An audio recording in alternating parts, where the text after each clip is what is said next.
All right, the book is From Struggle to Strength. It is out. It is ready to go. Harry Psaros is the author. Harry, what's up, my man? How you doing? I'm doing great. You know, it's funny. We've talked on and off, text on and off for a week or so. You're one of these guys. It's like I feel like maybe we were college roommates. You've kind of got that. You're that type A. You bring it. You know what I mean? And you're just one of those guys. So I've really been looking forward to this. I anyone that knows me, I'm a dynamic, hardcore, over caffeinated type A. And when I talk to you on the phone, I'm like, I think I met my twin. So yeah, I can agree with you on that. Yeah, when you said you were into football, I was like, oh, yeah, no, I don't buy it. How could he ever be into football? Yeah, right. No, you've got that football mentality. All right, Yeah. well, listen, here's the book. And I just want to launch with this. I guess, I'll throw the punch. Why I think this is so cool. I've been, I've interviewed a lot of authors. I've read a lot of books. A book about autism, being a father, raising an autistic son. Why the boxing gloves? This is an awesome question, and no one really started with this. So, anyways, my book is From Struggle to Strength: A Father's Journey with Autism and the Power, Hope, and Positivity. You can't miss it with the gold boxing gloves. What I wanted to do. We have a very difficult journey when we are raising children on the spectrum, and when I was writing the book, half of it is my son's story, and the other half is about mindset. I wanted to bring the warrior's mindset into this book. This is probably not your traditional book on autism. I wouldn't call it soft, because I wanted to wake up fathers that were really dismissing or not working with their wives when it came to the diagnosis. But I have both boxed and I have multiple black belts in Aikido, in Tung Judo. And I wanted to bring that warrior mentality into raising a child. And I don't mean that in a harsh way, because the overall themes in my book are hope, positivity, and they're both on the cover, on top of grit and resilience. And the point being, when you're in the middle of a fight, and I'm going to get in my Tung Judo fight stance here properly, and if I were to put my guard down, I'm going to get popped in the face or I'm going to get dropped. And the point being, when you have a child on the spectrum, you have to wake up every single day with the determination to make them a better human being, improve. And I talk about it in my book, The 2% Rule, getting them 2% better every day. Think of it as atomic habits on steroids. But you have to have that zeal, that the desire every day to get up, on top of a positive attitude, to really make them the best person that they can be. And I want to note, you and I both know this, I'm not talking about quote unquote curing them. There's no cure for autism. You accept your child for who they are, but every single day you look for improvement, and those improvements lead to greater improvements and eventually exponential improvements. So that's kind of the whole point. So I bring a little bit of grit to the book, and it's done so on purpose. Yeah, and I think you do hit the mark, and there's an element, for whatever reason, of softness. There's probably a better word out there, but I've talked to so many parents overall, but fathers, and about a year in, they all say the same thing. I've gained weight, I'm tired, I've lost motivation, I don't see my friends anymore, and I was in a bit of a fog as well, so I understand it, but I always ask why. Like, what, you become really the most important person, because your child is going to now need you beyond the word need could ever be explained. Also, I realize now why we get along so well. So black belt, Tang Sudo. I'm a brown belt. I know. Why did I stop at the brown belt in Tang Sudo? Why? So you'll be my motivation to go across the finish line. There we go. Yeah. So we've both studied that martial art. You talk about the 2% rule. I thought it was one of the chapter, I believe it's chapter 4 in your book, that's really good. And you talk about your son, Gus, the Home Depot and everything. What can somebody do? Just, we've got a big audience. There's inevitably fathers that are going, okay, what can I get out of this? Give somebody an example that they can do, like tonight or tomorrow morning, to start the 2% rule. Like give one change that you can give somebody. They've gotten the diagnosis for their child. They're confused. They're stressed out. Maybe their marriage is, confused and kind of in disarray. Give somebody an idea of what the 2% could look like in real life, in their real life. Sure. And I want to know right off the bat, because I do a lot of speaking locally here in the Pittsburgh area, a lot of fundraisers, things like that. I've had people come up to me and go, wait a minute. Your child's on the mild end. Mine is more moderate to severe. It doesn't apply. And I'm like, no. There's where you need to be a little bit blunt. You can't think myopically. A win is a win is a win.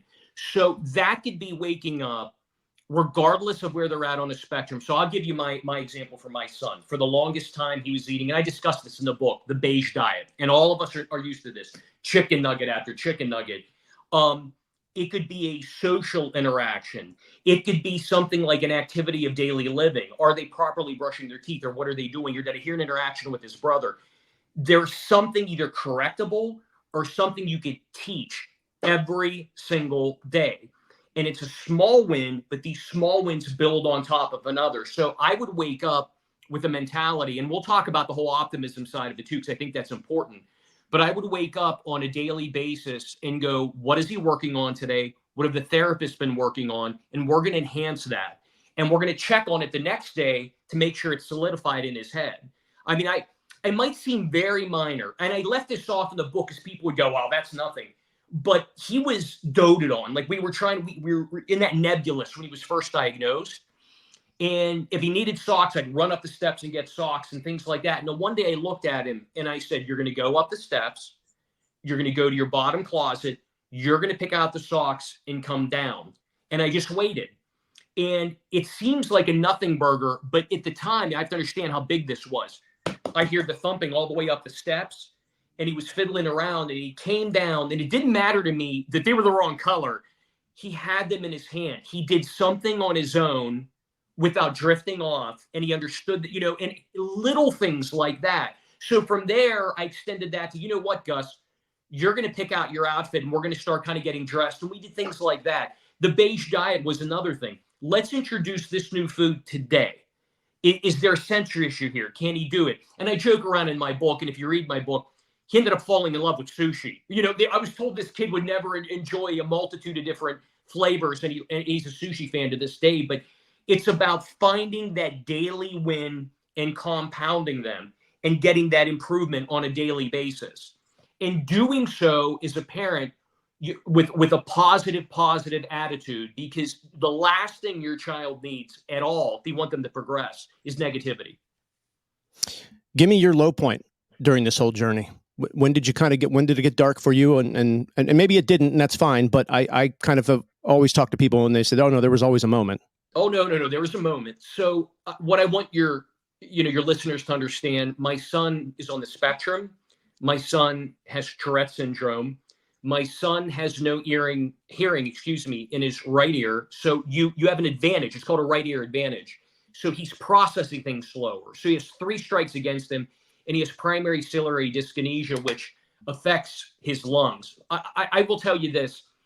I withstood the blow, what I would say, of autism. On the way back from the Cleveland Clinic, and this is documented in my book, I went hardcore Mike Tyson midway through. I thought, I'm against the ropes in a fighting analogy, and I've been getting hit. And it's time to hit back because I'm going to make this kid the best he could be. Then I misunderstood. I heard him constantly verbalizing something. I thought, man, it's an autistic stim. And it wasn't. We realized it was Tourette's. Had to go back. All of these specialists, everything else. So this kid was constantly with the doctors. But somehow Gus fooled the school system for like a 2 to 3 year period with his hearing. When my wife called me and said, you won't believe this, Gus has no auditory nerve. He has no hearing in his right ear. It was and I document this in the book. It was a straw that broke the camel's back. I had to cancel an appointment with a client.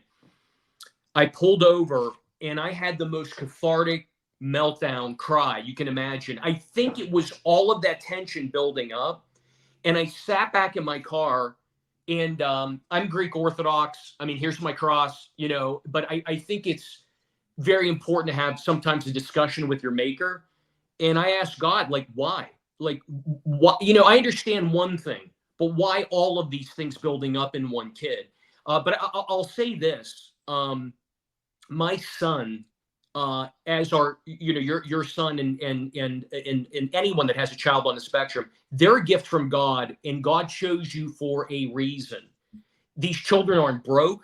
They're special, and you're meant to help them. If God came down today and said, out of all the ailments I gave him, what would you take away? Most people think I would rip away the autism, and I would say absolutely not. I would give my son his hearing.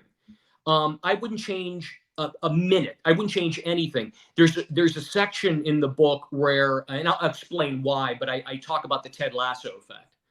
And the reason I touched on that too, I wanted to extract all of the things that Gus has taught me, because Gus is a beacon of light and a beacon of positivity. I think the world would be a better place if they possessed a lot of his characteristics. So when he lost his hearing, that was it for me. I just needed, and I will tell you, and I write about it, even that night, I was teary-eyed. I walked into his room and I wanted to give him the dad pep talk. And I said, listen, buddy, Dad's going to be here forever. I love you. And I know you don't have hearing in your right ear. And he stopped. He goes, Dad, I could hear you. He goes, yeah, it's in one ear, but I could hear you. I hear everything you're saying. What are you upset about? And I thought, wow, talk about handling in a positive manner. It really calmed me down. But yeah, that was probably easily my lowest point in the entire journey. Yeah, and it's it's good that you brought that up, because I think what a lot of people don't realize is they hear autism. I know I made that mistake. I heard autism, but I didn't hear global developmental delay. I didn't hear self-injuring behavior. There was all these other things that came with it, and as you said, and in many ways, some of those things are more challenging on their own at times than some of the characteristics of autism. How old is Gus now? Gus is 20 years old, and he is a sophomore at Kent State University. Okay. So, so I bring that up. Everybody always wants to know, the book is about you, but obviously you wouldn't be this version of you without Gus. And so you really have that perspective of, Gus being born, pre-diagnosis, diagnosis, and then young adult, teenager, and now here we are, college student. Which that in itself I know is going to bring people some hope, and I love hearing that. He's a college student at a great college. That gives me hope for my son. My son is only 6, so I am a lot more immature in the journey than you are. But I love hearing that. But I just wanted to give some context for people that you've been through all the stages of childhood and being a teenager. Or your son being a teenager. So I like that, because I think the book is very well developed, how you structure the timeline. Talk about, I really like you bring this fighter mentality, maybe for a lack of a better term, to the book, hence the boxing gloves. I'd like to wonder if this also made you a better non-special needs parent. Did this activate some other things? I always say, for Cal, I have to be a great special needs parent. For my other children who are neurotypical, I've got to be like a really bad special needs parent and give them the things that they're looking for. Did this also hone your skills in being a dad in other areas? Absolutely. And I think this extends down to my wife, who's amazing, and my son as well. And I think what it taught me as a parent, and I stress this, it's stressed all over in my book, is it really taught me empathy, taught me positivity, really taught me how to connect on a better level.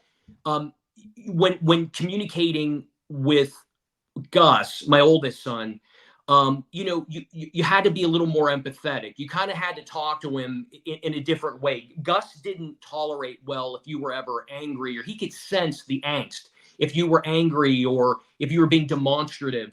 And I've been in sales. I've read multiple books and taken classes on communication. And really what it taught me is that, negativity, frustration, yelling, even if you're having a bad day, it's all toxicity. It's caustic. So what it taught me with my youngest son, and my youngest son committed to play football next year at Allegheny College here in Meadville, Pennsylvania, nearby. And Max is an edgy jock, but even then, I rarely blow up at either now. You know what I mean? It's taught me to converse with them on a softer level, one-on-one, and ascertain their opinion and shut my mouth and listen more. I've been a better listener. So, and I will say this too, I talk about it, siblings matter. Max is 5'9.5". He's built like a pit bull. He's deadlifting over 400 pounds. He's a strong kid. But the beauty of Max is you have brawn and you have what his brother has taught him. And Max is a far more empathetic kid, sensitive kid. He's willing to protect anyone he sees getting made fun of or picked on, And it's a beautiful mix now. I don't know if he would have had that if it wasn't for his brother. So Gus has taught us a lot of lessons, but in terms of parenting, he's really taught me to stay positive, listen more, and just communicate on a more empathetic, gentle level. Yeah, I agree with you on the communication. It's made me a much better communicator, in trying to not so much really understand the other person, but understand myself and the point that I'm trying to get across. And I think what I think is effective. And it's funny, my former career of being on the radio, I would have been so much better at it had Cal been born earlier, because I was really able to learn a lot of skills about communications and about myself and what I was trying to explain. We talked about the 2% rule. I really like that. I think that's something that it's realistic, right? It's not one of these aspects of the book where someone's like, listen, you want to lose weight, don't eat for 60 days. Okay, well, that's, good luck. You're probably right, but I don't know if you'll get there. This is this is something very doable. But I do want to talk about optimism, because help me understand how you've been able to be so optimistic. You have a successful career. You're in great shape. You obviously prioritize your health. Give me something from the book, about being optimistic and how that ties all together. Everybody says be optimistic, but when you have these challenges, and all the challenges in having an autistic son, and really any child with special needs, but give me something about the optimism, how you were able to kind of orchestrate that, or it be the focus of your mind.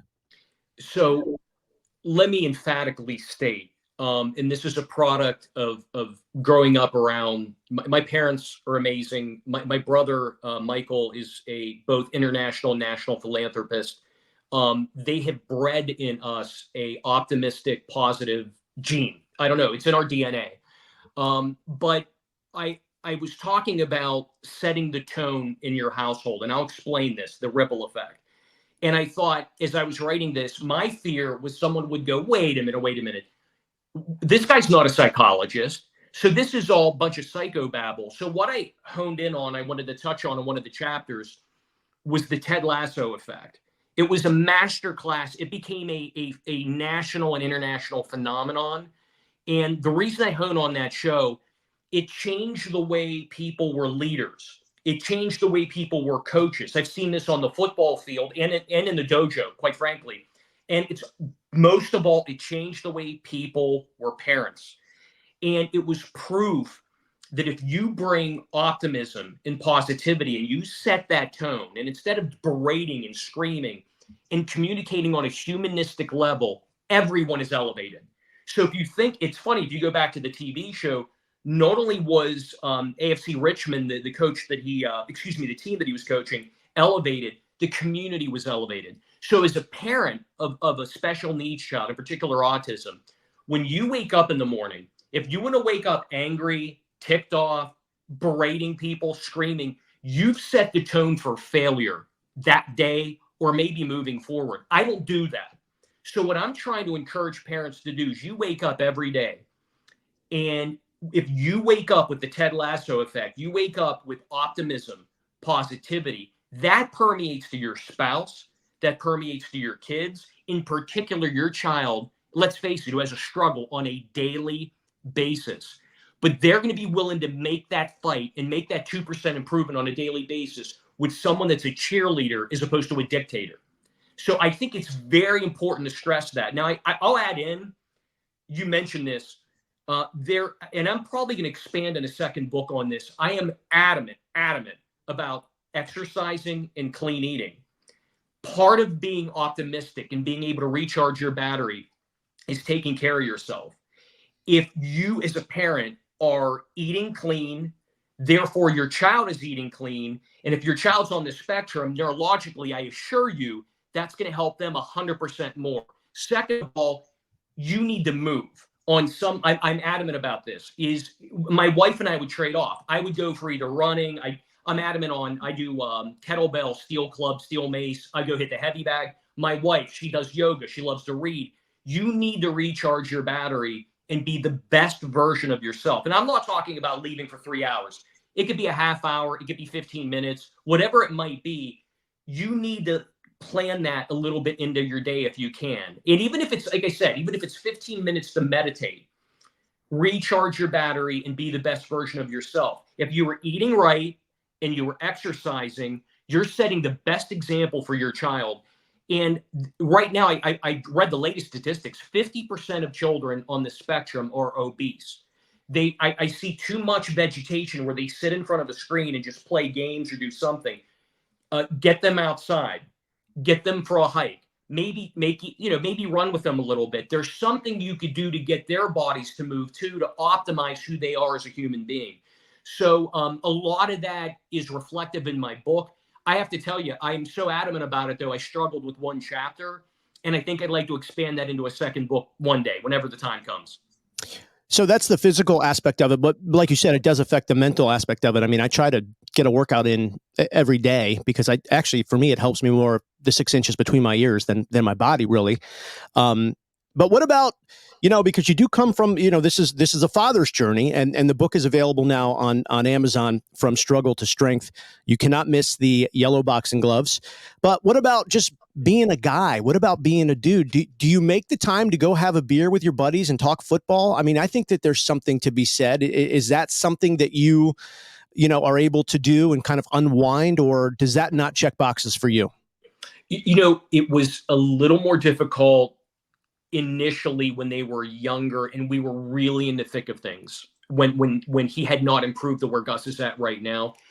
What I did do, I always had University of Pittsburgh sports. I'm considered one of the top sports influencers, University of Pittsburgh. If you go on Twitter, I'm at Pitt Guru.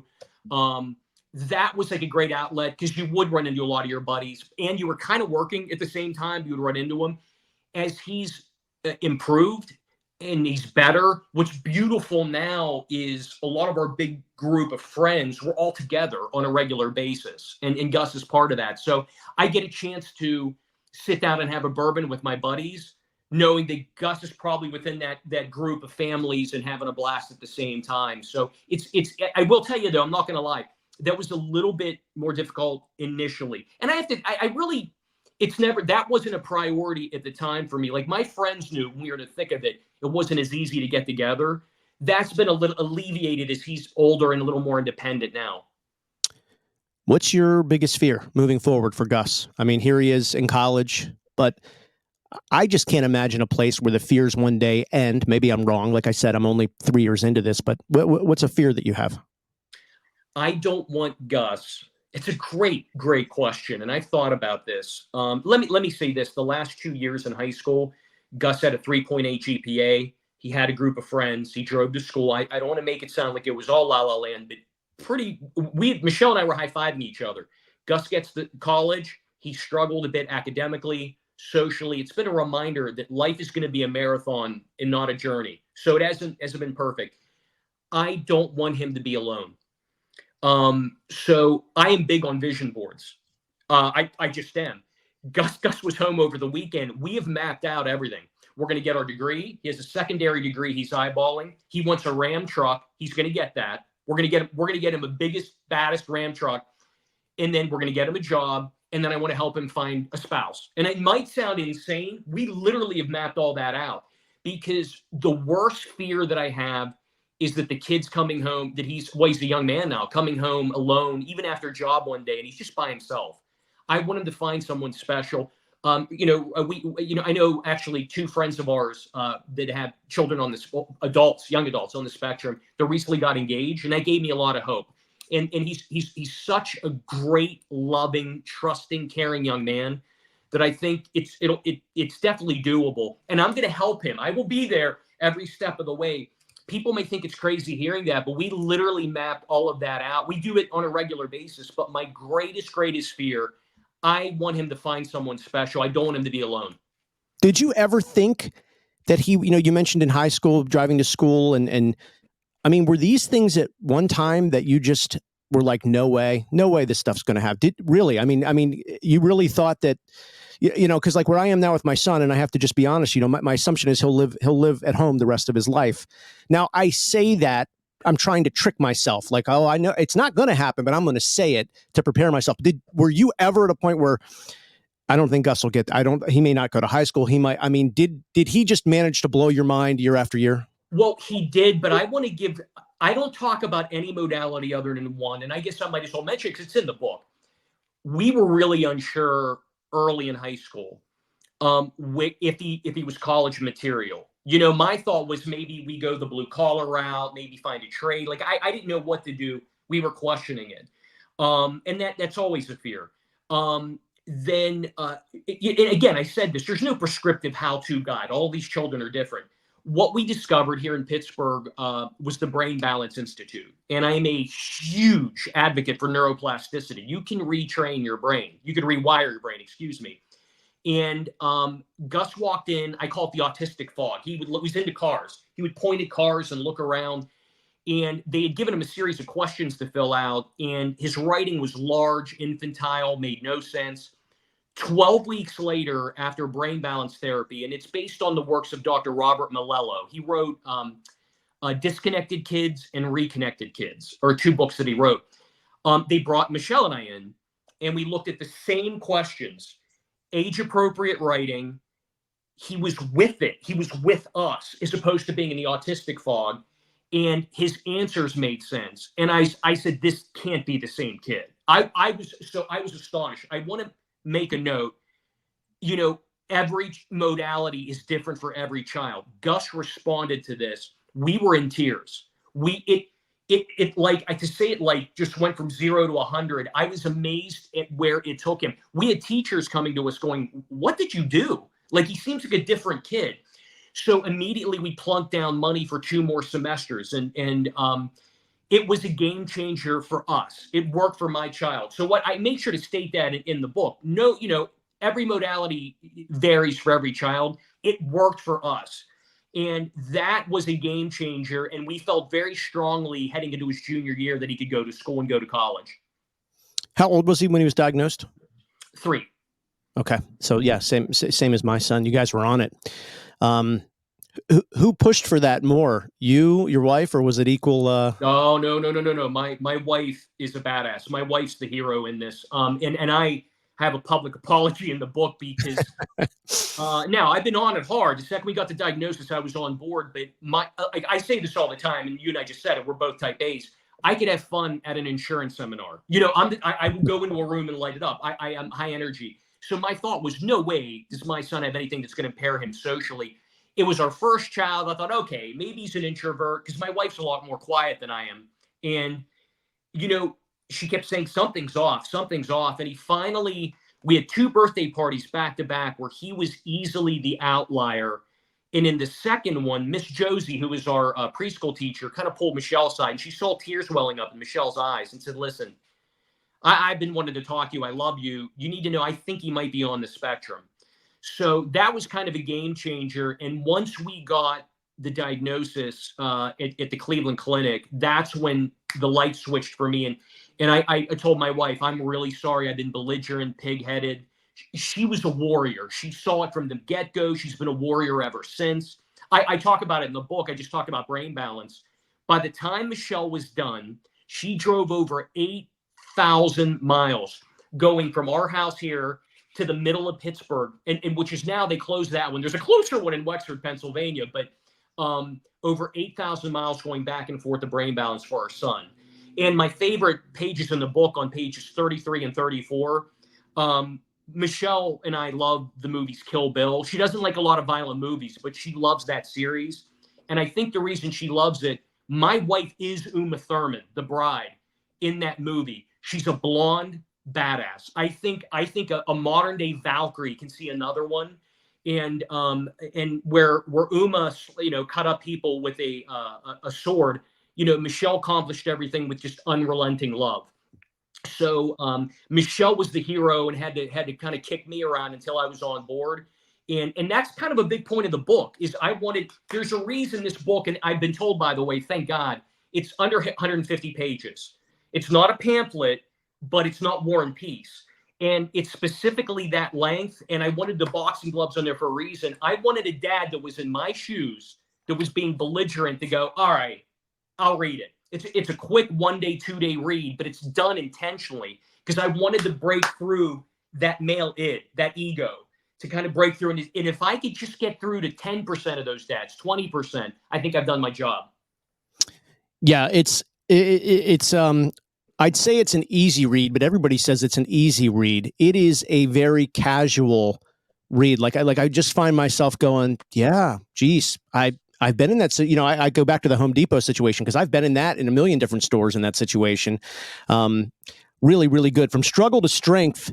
It is available now on Amazon. Real quick, and I always say, I'm going to talk to you for 15 minutes, and here we are over 30 minutes, and I'm sorry, but you're an engaging guy, and I think you have a lot to offer.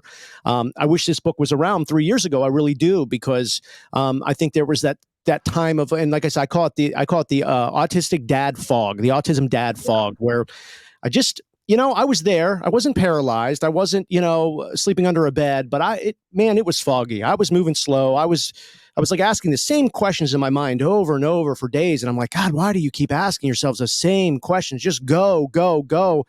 But it was just a little foggy. You have some great reviews on the book. Give me the review that hit you and you're like, wow, yeah, I like that. Thank you. What was the review that you got where you read and you go, sometimes I've talked to authors and they say, yeah, sometimes the reviews actually talk to the author because the author's so locked in on creating the book and thinking about their experiences, but then somebody else articulates it from a different point of view. And I'm wondering if something kind of grabbed you in one of the reviews you got. So I'm very fortunate. We launched today, and I think there's like 25 4-star reviews right now on Amazon, which pleases me to no end. But I received, so I have many Pit fans who follow me, 30 years of a following. So I had one of them message me and said, and I purchased an early copy of your book. And my wife and I decided, apparently in our neighborhood, they had a child that was just diagnosed. And we wanted to learn something about autism. And he went on this diatribe on just that they never knew. At times, like it taught them not to judge everyone. If you see a panicked parent, you and I talked about the Home Depot situation. If you read my book, you'll know about that. Here's me putting hours into my son, but I'm having to put him up over my shoulder to get out of Home Depot, and people think I'm a bad dad. It was so impactful because I specifically thought, okay, this will be for a belligerent dad, newly diagnosed parent, battle-tested parent. I forgot people that just want to learn about autism. And he wrote me the most beautiful DM. I'm going to frame it.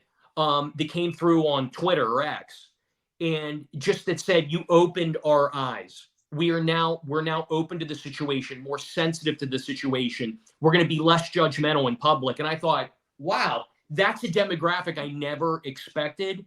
And it meant I got choked up. It meant so much to me. And it was one of the first, by the way, I'm new to the book game. So I didn't even know the book was available.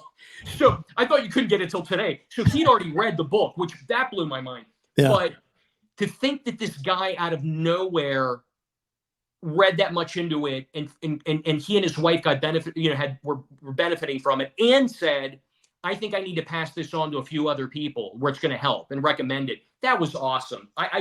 It blew my mind. There's some beautiful reviews up right now, but that DM meant so much to me. I couldn't believe it. That's really good and very nice of that person to do that and to take the time and consume what you're writing, what you're communicating, and really think about it, in their own life. So before we wrap up, somebody's listening to this, many people listening, and many people hopefully will buy. They're on their way to buy it. From Struggle to Strength. It's on Amazon right now. Give them something going into the book. Not necessarily a perspective. I don't, people can think what they want to think or go into it, but maybe give them something as they're going to get the book, something to think about, whether it's from you, your story, and something for them to kind of guide them as they're going through the process of getting the book. Well, I'm gonna go that direction, maybe a little bit different direction. I'm gonna say this. You said you're 3 years in, right? Yep. As you and I have just talked for now 34 minutes, okay? Thousands of kids, for all we know, could be diagnosed. Those parents are in a fog. Those parents are in that proverbial fog, that depression that you and I went through. I tell my kids every day, in the game of life, you either sit on the bench or you play in the game. And I want my sons, both of them, to be MVPs and to help others. My saying is, if you're breathing air, you should be helping others. So when you go into this, do I want it to help you? Absolutely. When you're done, take the knowledge you've learned and help others. In Greek, we call it philotimo. It's called The Greek Secret. There's no proper definition, but it's good for the sake of doing good, knowing that it has a ripple effect on the rest of the world. And you ask nothing from anyone else when that happens. My ask is you go tackle this book, ascertain anything you want from it. But for God's sake, don't sit on your ass at home. Go and help others. If there's a crying call, a battle cry that I could give you, go and help others. If you're battle tested like you and I are right now, there's someone out there right now we can help that needs our help. Make sure to do that. So that's my ask. I'm going to switch it up a little on your question, but I hope that's okay. Go and make an impact. You have one life to live, and legacy to me is everything. Think about your legacy. Don't go home and just sit on the couch. Get involved. There's probably organizations for autism in your community. Get involved and help people. Those are good words. From Struggle to Strength. The book is out now on Amazon. Harry, you're a great guy. You're a guy's guy, and I'm glad. I'm appreciative of your vulnerable story, and I also just appreciate, from where you come from. For a lot of dads, where, it was interesting to me in the beginning. I kind of was like, I don't really fit in this lifestyle. This isn't for me. And then I thought to myself, well, that's a weird way to think. This is my son. This is life now. This is life. And so I just appreciate where you come from. I appreciate the background. And, I hope more people are inspired by your book to tell their story. No matter what perspective they come from, but you can always relate to somebody, and somebody can always relate to you. And so I appreciate you putting this out there, and it's going to be a lot of fun for the community. From Struggle to Strength. It is out now on Amazon. I appreciate you, Harry. Thank you so much for having me, and let's riff another time too. Have me on, man. It's been a lot of fun. We're doing it for